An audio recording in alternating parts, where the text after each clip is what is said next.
which, as you said, we're reflying it for the first time. 29 of those 33 engines have already been used in a launch, one of which has already launched twice, and will go for and its is getting ready for its third time. Right. And you just heard our flight director for the day, Joe Sliker. He just shared that we are going to hold at this T-minus 40-second mark. Keep an eye on one of those Raptor engines on booster.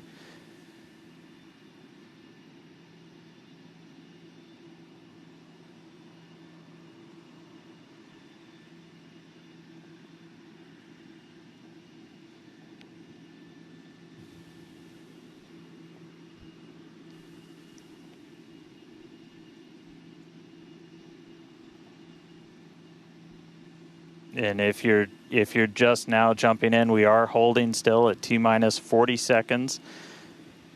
Watching one engine, waiting for temperatures to kind of get to a zone that we want them to on one of the engines on the booster, on the Super Heavy booster, getting ready for its second ever flight.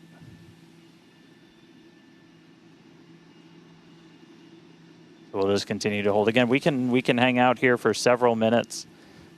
We held for a while on the first attempt last time and then cleared it, and then we triggered a different issue on the ground side. But again, this is exactly what it's for. This gives us the best chances at success. And the clock is rolling. There we go. All right. T-minus 30. Let's listen in. Watch that first flight proven Super Heavy. Get ready to take off from Starbase.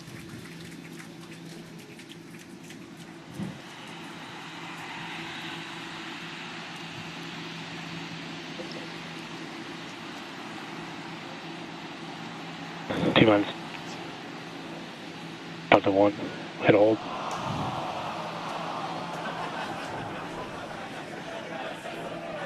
We did have a hold, and looks like the clock jumped back to T-minus 40 seconds.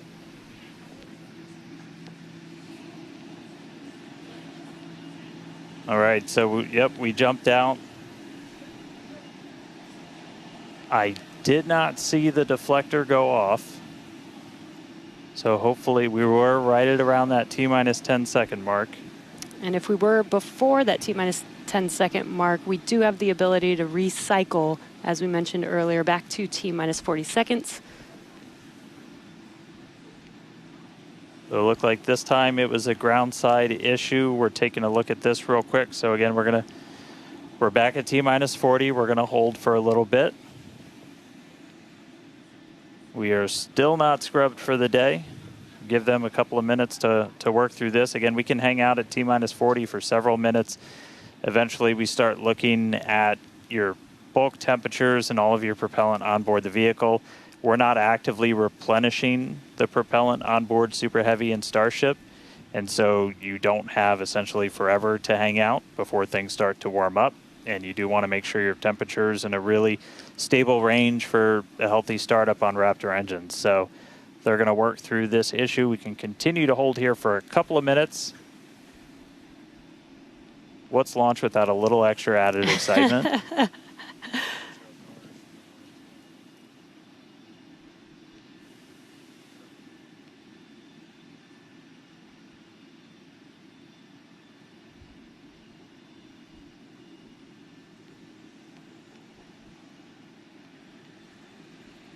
All right, so cumulatively, we've held for a little over 3 minutes between the two holds.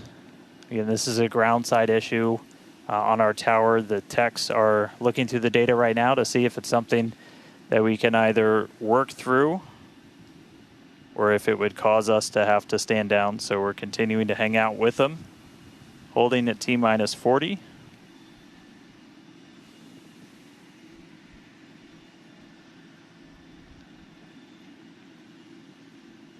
If you're just joining us, we did initially hold at T-minus 40 seconds. We continued the count, but recycled before we got to T-minus 10 seconds. And so we're back at a hold at T-minus 40 seconds, waiting for more information. The team is checking out to see if we can continue today.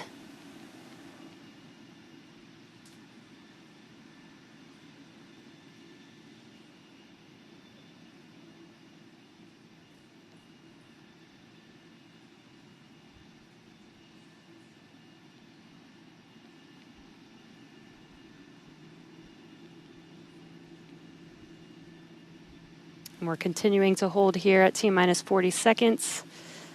We've been holding for just about 5 minutes now as the teams evaluate if we can continue to T0 for Flight 9.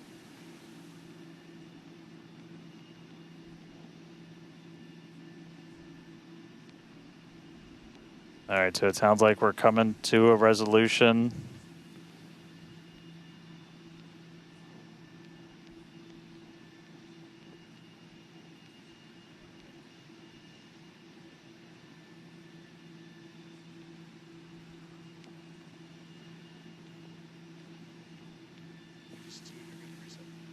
All right, so we are getting to a resolution. We're going to reset everything.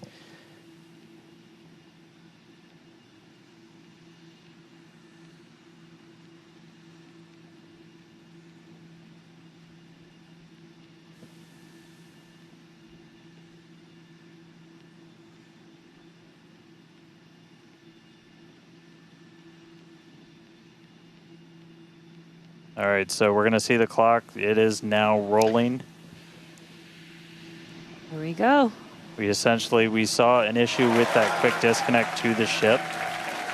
There is a chance that automation will kick us out again if we encounter the same issue. But for now, the clock is rolling. We'll see if we pass around that T-minus 10-second mark.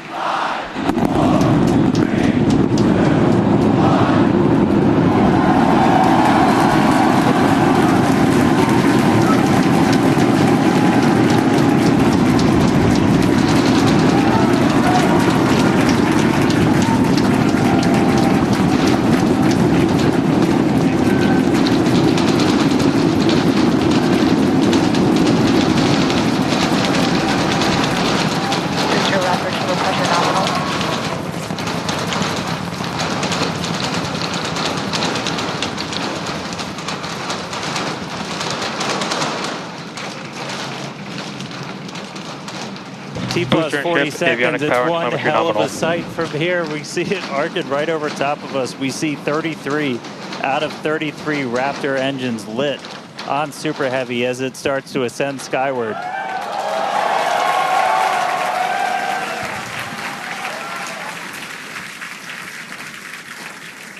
Coming up on maximum aerodynamic pressure, then only about a minute and a half until we get into hot staging. Wow, Dan, that was incredible. We could feel the building shaking here, feel the vehicle's power. Now we're just about a minute away from shutting down those engines on the booster. Again, this booster is flying for its second time today. All right, so hot staging coming up a little under a minute. We're going to see all but the 3 center engines turn off on the booster. So our version of MECO, most engines cut off. And then just a few seconds later, hoping to see 6 engines ignite on ship to push it away.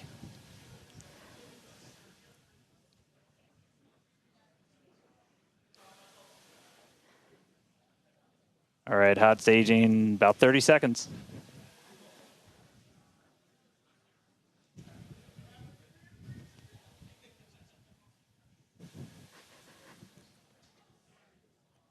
And definitely keep an eye on which way the booster flips. First ever directional flip we're going for today. Should flip straight up.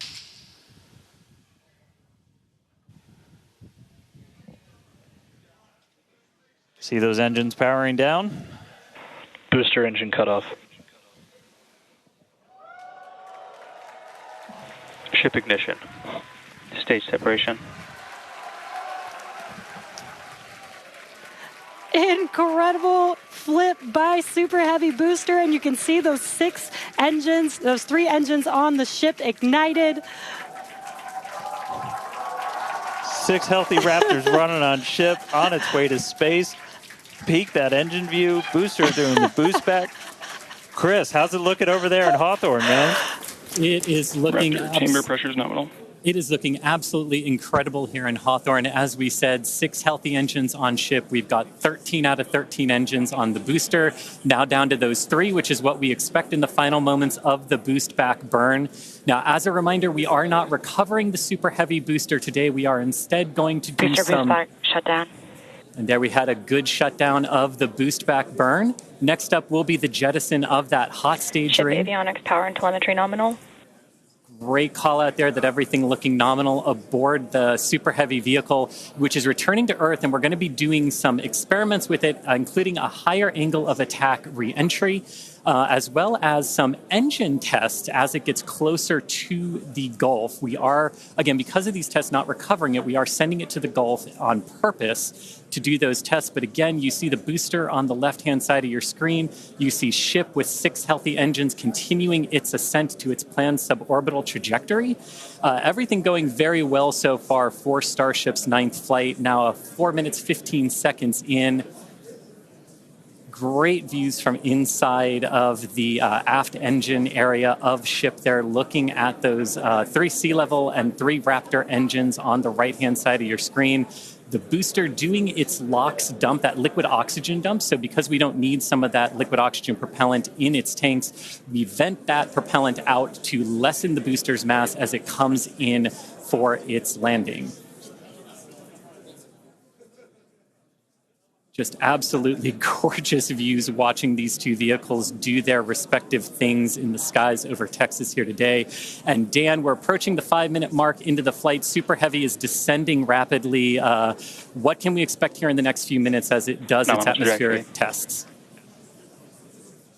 Yeah, now as we had talked about, Super Heavy might not have a very smooth ride down. We're going to be putting it through this higher angle of attack. So we're kind of pitching it up a tiny bit, increasing drag. We've done this in wind tunnels. We've done this in computer modeling. It shows that sometimes the control isn't great, but only one way to really prove it out, and that's to get real-world data. So here comes Super Heavy. It should be igniting for its landing burn in just about 40 seconds from now. And we are going to relight 13 engines, then bring that down to 3 engines. As we talked about earlier, we will be intentionally shutting down. We will be shutting down one of those 3 center engines intentionally to push the limits of the Super Heavy booster. Ship Raptor, chamber pressure is nominal. And continuing to see 6 healthy engines on the ship. 3 sea level and 3 vacuum engines still ignited as the Super Heavy booster is making its way back down to Earth. We can see those grid fins doing some heavy work. Booster landing startup. Ignited for our landing burn.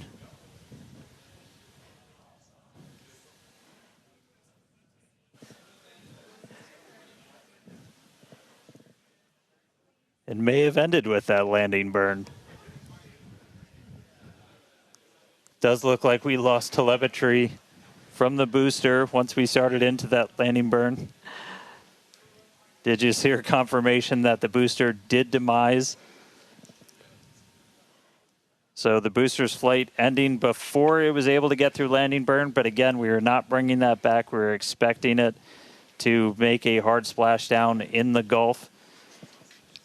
We were getting live data back the entire time through that high angle of attack flight, so that was something that was really vital for us to get during this reuse. First free flight of booster in the books. All right, ship has about 2 minutes left. In about 2 minutes, we expect all 6 Raptor engines to shut down. That will be SECO. Basically second engine or second stage engine shut off. And these are some incredible views, Dan, from the aft end of the ship, watching as the engines stay ignited with the Earth in the background. As always, the Starship avionics team, the techs. I think we just heard the booster. But all right, we got about a minute left into this burn. All eyes definitely on ship as we get through the final stages into its ascent. We're expecting it to start to cut those engines off in about 45 seconds.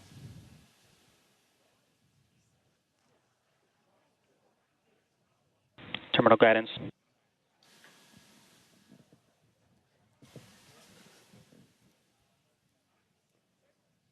All right, just about 30 seconds to go. We're in terminal guidance in the final stages of this ascent burn. We did see shutdown of the Raptor engines. We do stagger these, so we do the Raptors first. Those 3 have shut down successfully. Sea level's still running. Ship engine cut off.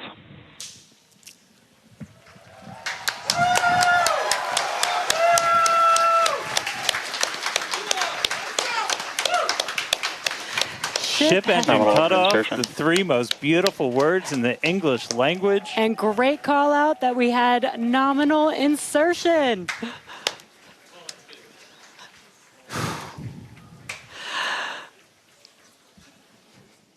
An incredible flight test so far today.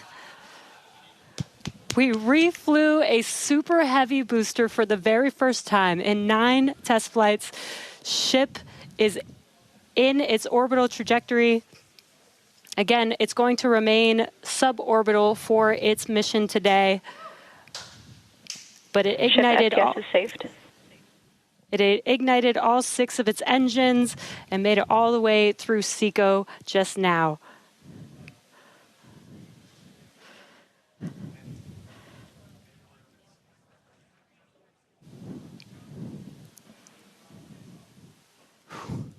What a moment. Huh. Incredible. All right, And but we I mean, got- that's still lots to come for the rest of this flight.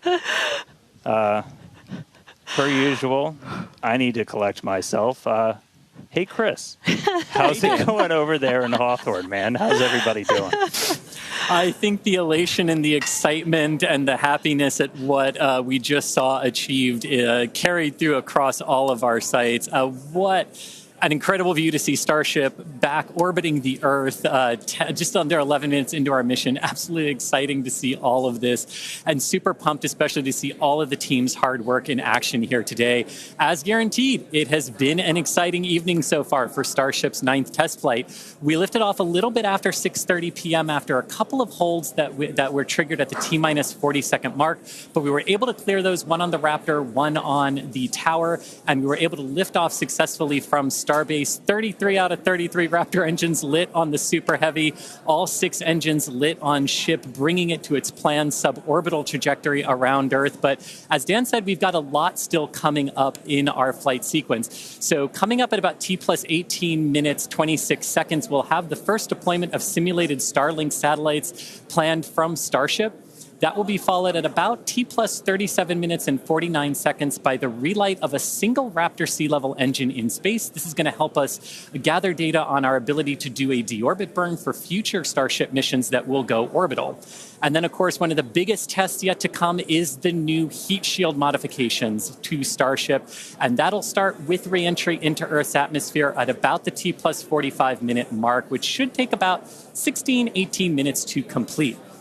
And now today's reentry is going to test that heat shield like we said, specifically how Starship will hold up to 100 missing heat shield tiles on its thermal protection system. Now, we purposely took those 100 tiles off over very critical areas of the vehicle to be able to safely test on a flight like this suborbital trajectory into the Indian Ocean what might happen on an operational flight in those areas if we were to lose the primary heat shield tile over Starship. So very critical test coming up. And then after that, we'll have the final descent where we will again be pushing Starship to its limits. We definitely pushed the booster to its limits today to gather data, and we're going to be doing the exact same thing on that ship, seeing how the ship handles various flight conditions that we will need it to fly in as we look to one day soon bring ships back to Starbase for catch and reuse. Now, while there are payload simulators on Starship for deployment today, as we will see in a few minutes, the primary data and the primary payload for today is the data And today, just like with Starship's previous test flights, that data is coming to us courtesy of our Starlink network. In fact, it is from Starlink that you are seeing these wonderful views of ship in space right now. So, and I can't wait to see Starlink really provide those epic views and that data transmission during reentry, which is very, very critical to getting that data during reentry. So, Dan and Jesse, it's been an exciting day so far. There's more to come. As we get ready for Starship's first ever payload deploy, what can we expect next here in the next few minutes? Thanks, Chris. Just going to reiterate, thank you to the Starlink team for these incredible views today. In a few minutes, Starship will deploy 8 Starlink simulators, similar in size to our next generation Starlink satellites. The Starlink simulators will be on the same suborbital trajectory as Starship, meaning they will passively re-enter the atmosphere, just like Starship. With tests like these, we can see how Starship's payload deploy systems work in flight while ensuring that the simulator satellites pose no safety risk to people on Earth or for other satellites in orbit. Now, this also ensures that any parts of these simulator Starlink satellites that do survive reentry splash down harmlessly in the middle of the Indian Ocean. And then before we get there, though, we're going to have to open up that payload deploy door. So we've only ever done that one time before. Pretty sure it was Flight 3. Someone on the internet, please check me.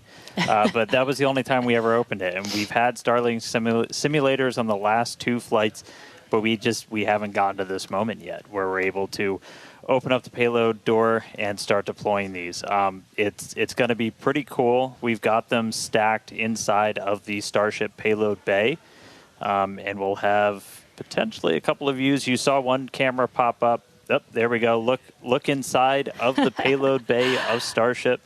You can see them stacked down in the middle of your view. There's kind of 4 on either side, so they're sandwiched on top of each other, a stack of 4 right behind each other. And then we're going to pop the door open. It's on the right side of your screen, so we'll see that open up and then start firing those Starlink simulators out into space.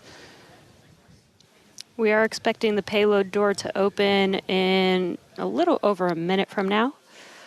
And then once that payload door is open, about a couple minutes later is when we will start dispensing those Starlink simulators. That's a what a view great right view. at the bottom of the stack. So should be able to see them kind of firing out from right there. So really cool.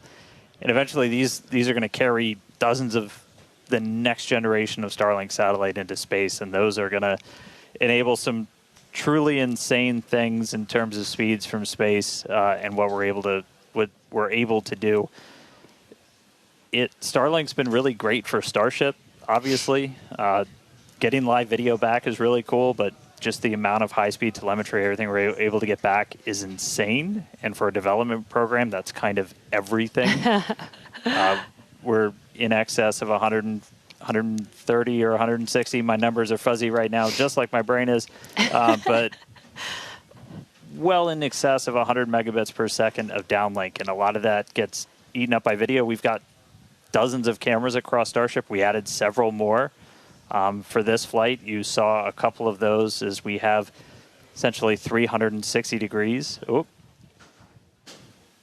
Open the pod bay door, Hal.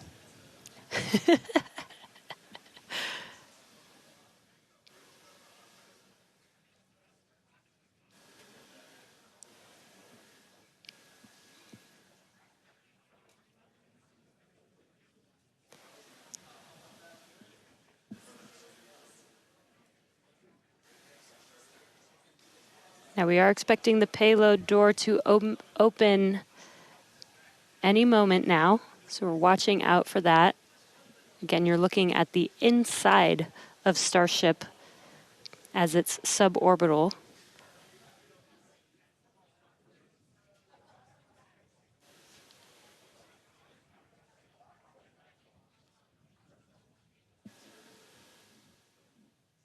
Well, we heard the door open was in progress. It was unable to actuate all the way open, so they are going to close it back up. Hal told me no. He said, I'm sorry, Dan. Can't do that. Looks like we won't get the door open today. But that's okay. This is why we obviously test. a test we want to be able to do before we're deploying full-on Starlinks.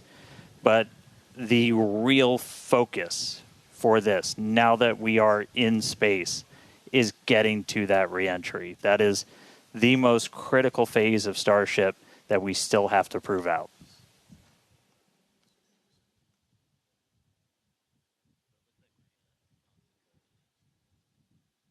All right, well, so it does look like we're not going to be able to deploy Starlinks today, but we should have pretty frequent views from Starship. They might cut in and out every once in a while, but should be pretty regular. We are in darkness right now, so might be a lot of black, but the cool part is when we get to reentry, it's going to be daytime. Yes, and we did that on purpose so that we can get some live daytime views as ship is returning back to Earth. All right, so we are going to take a break. Enjoy these views as we get them. Enjoy the tunes. We'll be back in a couple of minutes when we get ready to relight one of those Raptor engines on orbit. See you soon.